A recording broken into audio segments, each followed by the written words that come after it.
आज नेपालभरि चर्चित र प्रचलित ढाका टोपी पाल्पामै उत्पादन हुन्छ। अरू धेरै सांस्कृतिक विषयहरू पाल्पामा उत्पादन हुने गरेको छ।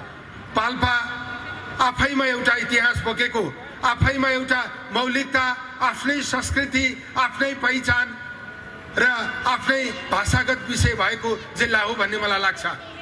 त्यसैले यस्तो मौलिकतालाई सम्वर्धन प्रवर्धन गर्ने उद्देश्यले पनि हामीले महोत्सवहरूलाई अगाडि बढाउनुपर्छ भन्ने मलाई लाग्छ। स्रोतको पक्षबाट सबैतिर सीमितता छ। हाम्रा आकांक्षा र मागहरू एकदम धेरै छन्। हाम्रो राजनीतिले धेरै कुरा गर्यो, हाम्रो राजनीतिले गरेका कुराहरू एकदमै राम्रो छ। समाजवाद ल्याउने कुरा नराम्रो होइन। आम नागरिकलाई शिक्षा, स्वास्थ्य राज्यले उपलब्ध गराउने कुरा असाध्यै राम्रो कुरा हो र संसारमा भइरहेको कुरा पनि हो।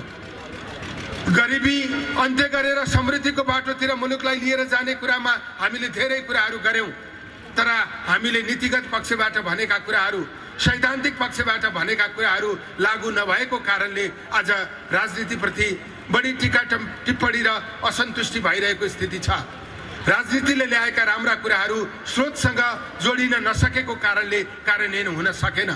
स्रोत सुनिश्चित नगरिकन सिद्धान्त कार्यान्वयन हुन सक्दैन। हाम्रो कमजोरी भनेको स्रोतको उचित व्यवस्थापन गर्न सकेनौं, स्रोतको उचित व्यवस्थापन गर्ने रणनीति अख्तियार गर्न सकेनौं, स्रोतलाई विकास गर्न सकेनौं, हाम्रो मौलिकता प्रयोग गरेर आम्दानी गर्ने स्थिति निर्माण गर्न सकेनौं, जसले गर्दा राजनीति सिद्धान्तमा मात्रै सीमित भयो, कार्यान्वयन हुन सकेन।